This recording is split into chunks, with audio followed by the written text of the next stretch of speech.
This is In-Ear Insights, the Trust Insights podcast. Do you want to use AI in your marketing, but you're not sure where to start? Take a class with Trust Insights and the Marketing AI Institute.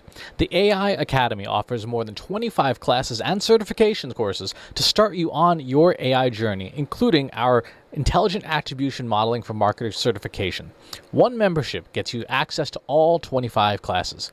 Visit trustinsights.ai/AI Academy to learn more and enroll today. That's trustinsights.ai/AI Academy to enroll today. Are you struggling to reach the right audiences? Trust Insights offers sponsorships in our newsletters, podcasts, and media properties to help your brand be seen and heard by the right people. Our media properties reach almost 100,000 people every week, from the In-Ear Insights podcast to the Almost Timely and In the Headlights newsletters. Reach out to us today at trustinsights.ai/contact to learn more. Again, that's trustinsights.ai/contact. In this week's In-Ear Insights, we are talking about what to do when your data doesn't tell you what to do. Many times we talk about how you have to be using data to make decisions. And if you're not making decisions with your data, it really is kind of a distraction. We want to focus on what actions can we take. But sometimes, especially with some clients that have very, very steady, even, businesses that have no major disruptions, which is astonishing in the current pandemic times, you have data that says, there's nothing to do except stay the course, maybe. So, Katie, what do we do when the data doesn't tell us what to do? We panic and cry under our desks. No. No? Okay. All right. What do we do? No. So this is actually a very common issue. So, if you're looking at your data every day, like in an automated report like Data Studio, or if you're looking at it every few weeks and you're not seeing a lot of change, that could be the indication of a good thing that things are working. But the risk that you run is that if things completely stay static, or they're just very slowly growing, or just, plateauing, then it's sort of that like bare minimum of like, okay, so if we don't touch anything, things will just keep rolling along. But couldn't we be doing better? We ran into this recently when we were pulling an analysis, an attribution analysis for one of our clients. And Chris, your first reaction was, meh, doesn't really tell us a whole lot.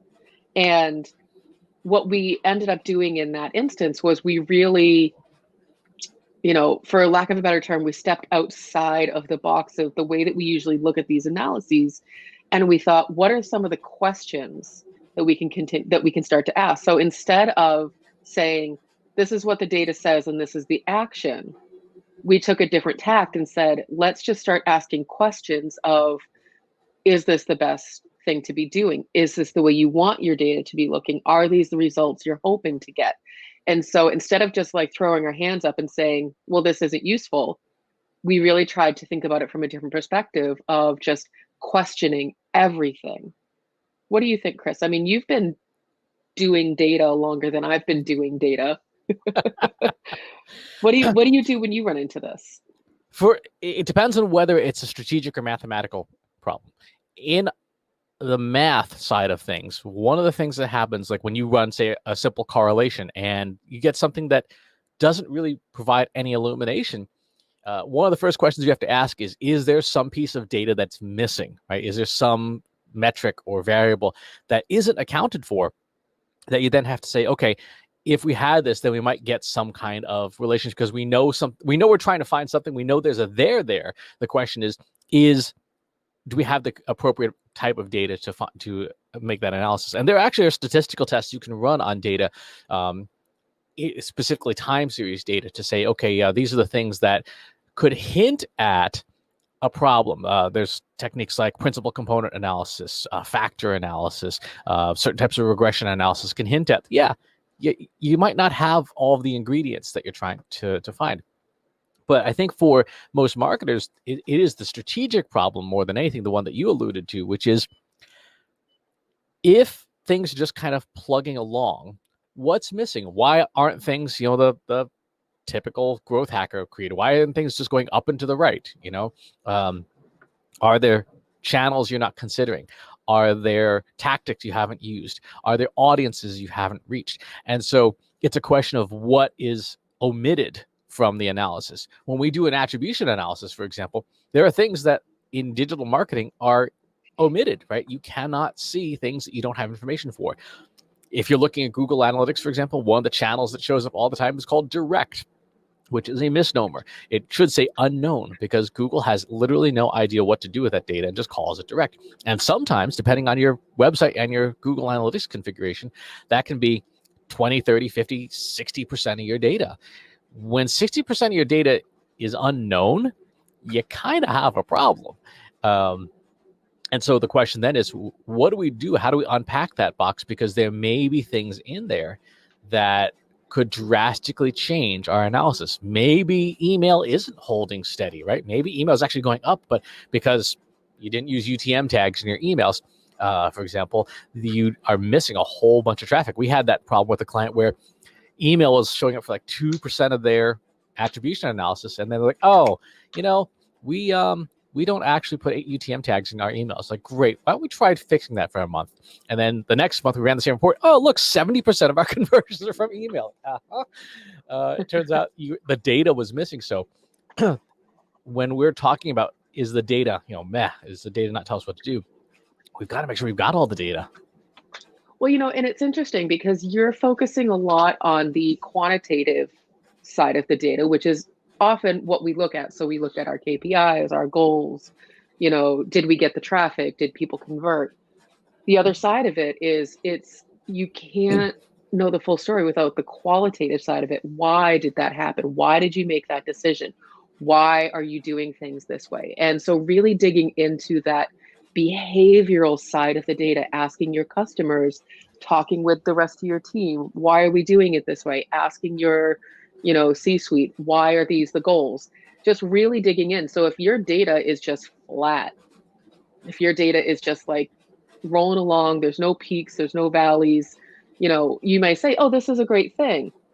You run the risk of, if something changes, all of that disappearing. So you really need to understand why things are the way they are. If your data is flat and plateaued, it's a great opportunity to run a customer survey or a small focus group or do some A/B testing and say, is this what we want it to be doing? Are we growing fast enough? Are we doing enough? And Chris, you had mentioned, the different digital channels. Like, is email doing what we want it to do?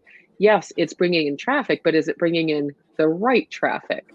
And those are some of the questions that we really decided to dig into when we ran into this recently of like, yeah, it looks like SEO is doing well, but are you ranking for the right terms? And so we needed to do that additional analysis. And, are you too reliant on any one channel? So there's really a lot of opportunity when, even if you think your data isn't telling you anything useful, it's actually an opportunity to dig in even deeper and see why, what's going on. Exactly. I was doing some homeschool science with my kids this weekend. One of the things we were looking at was calculating momentum. Momentum in physics is a simple formula. It's mass times velocity. And when we think about momentum in the bigger picture context of, is our marketing growing? Is our results growing? Are they staying flat? Are they declining? That in a sense is momentum. Are we growing? Are we staying flat? When you look at your data and the data is kind of flat, that means your momentum is pretty stable. Well, momentum is a formula, mass times velocity. In the context of marketing, that means things like your audience, your conversions, your traffic and stuff, and then the speed at which you're able to get people to do stuff. So even if your conversions or your audience is growing, if you're slowing down in your ability to convert people, you will have consistent momentum. So it may be a question of which of those two things is the problem that you're not growing. And once you can diagnose that, you can say, okay, what do I have control over that I could increase either mass or velocity to make momentum increase? For a lot of marketers, velocity is easier to fix than mass, right? You may not have a ton of money to throw at ads. You may not have a ton of people on your mailing list to mail repeatedly, but you absolutely can do things like looking at the most valuable pages on your website and say, how can we tune these pages up? How can we accelerate the process to conversion? How could we remove obstacles from what's getting in people's way to convert. How could we have a website that doesn't suck? And that's how those are the easier things for marketers to tinker with to increase velocity. And if you increase velocity while your mass remains the same, your momentum still goes up. Now, the best case scenario is you can get both to go up at the same time, and then you have acceleration. Then you're talking about force, which is a totally different, well, it's not totally different, it's a slightly different formula. But from this perspective, if the data is flat, there are these two fundamental reasons why that data could be flat, and you need to diagnose that first. One could argue that, given everything that's gone on this year, the goal was to keep things status quo and keep things as flat as possible. So there's definitely a good argument for having your data look that way. However, we are now 9 months past the start of the pandemic, and 2020 is coming to a close. So then I would also say, yeah, great, you kept everything status quo for the year. Now it's time to turn those knobs and increase that mass and increase that velocity and figure out, because now everyone, not to undermine it, but everyone has kind of settled into this new normal routine. And so there's really no excuse at this point to really sort of say, okay, I'm just going to throw my hands up and keep everything status quo. Obviously, that doesn't apply to every industry, but when we're talking about marketing, especially digital marketing, the internet is more important now than ever because it's how people are staying connected. It's where they spend their time. Online shopping, e-commerce, all of those things are peaked at this point, especially now with the holiday season. So to say, oh no, we just want to make sure that everything stays flat is actually a really poor excuse. So this is the time to start doing that testing, to do that additional customer research, to figure out, are we doing the right things? Are we doing things at the right times? And, Chris, to your point, tuning up the website, what pages are leading to conversions, what channels and in what order are assisting to conversions? Are we really meeting our goals, or are we just complacent? Exactly. And when we think about velocity, it's motion, right? It's the distance you go over a period in time. To your point, if you can have speed and movement in a direction until you hit a wall, if, for example, like your Guitar Center, which just declared bankruptcy this morning, they were unable to change directions. So they were going in a certain direction. They had the speed and they hit a wall called the pandemic. The way around that is agility, be able to change directions very, very quickly depending on what's happening in the data. And to your point, if you're not watching the data all the time, here's a good test of your agility. Do you have a dashboard of KPIs? That's number one. Number two, is it the start page in your browser? Right? If it's not the start page in your browser, when you open a new tab or whatever, that means that you're probably not keeping as close an eye on those KPIs as you could be. That doesn't mean you have to live in it and just stare at it all the time, but it should be one of those things that you see every single day. Like, oh, that's what's going on. For example, I look at the COVID statistics every single day just to see what's going on because I don't want to be taken by surprise. I look at basic things like Google Analytics traffic to make sure it's not zero, because that would be a really nasty surprise. Every time I send an email newsletter, I look at the data to see, okay, did my newsletter perform as well as it has previously? Could it have done a little bit better, or did it go down by half? Oh, that's a big unpleasant surprise. And so we have to be very cognizant of keeping an eye on our speed and knowing when to change directions. And to your point, we're 9 months into this craziness, and there are still new changes every single day. A bunch of restaurants, a bunch of locations have just gone to no more indoor dining because they've just issues with contagion. So we have to be really, really agile, and that comes from looking at the data. So if you have not got a dashboard put together of your KPIs and you're not making it something that's in your face every single day, you have some room to add some paying attention to your data. I would argue, so, you just mentioned, I believe you said the phrase things are changing every day. I would argue that, yes, things are changing every day, but the outcomes themselves from a marketing perspective are predictable in the sense of if you run, 3 or 4 scenarios, okay, let's say you do the marketing for a restaurant chain and the restaurant chain, no longer offers indoor dining. Well, this is not new. Like, this is a scenario that you've been through before. So you can already think through, how do I, market for now, only outdoor under heater, or, whatever the scenario is, or just takeout, or this, that, the other.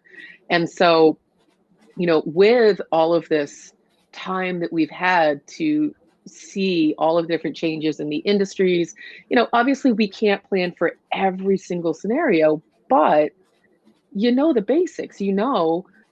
People are stuck at home. People are going to start hoarding weird random items. People are going to be looking for outlets from, the insanity of looking at the same four walls with the same four people all the time. And so these are scenarios that you can plan for. And so it's a great time to test out some of those things within your own marketing so that your data doesn't stay flat, because we have a good sense of what the situation is around us. Now, there's those black swans, those unpredictable things, the natural disasters, I would argue even that the behaviors by people who were in charge at this point are pretty predictable, in the sense that you can plan for things not working, or things not getting done, or whatever, without turning it into a political thing, whatever the situation might be. There is some predictability to it, because it's the same situation over and over and over again, with just a slightly different shade. Yeah, I agree. And given the familiarity of some of these situations now, we've talked about this in past episodes.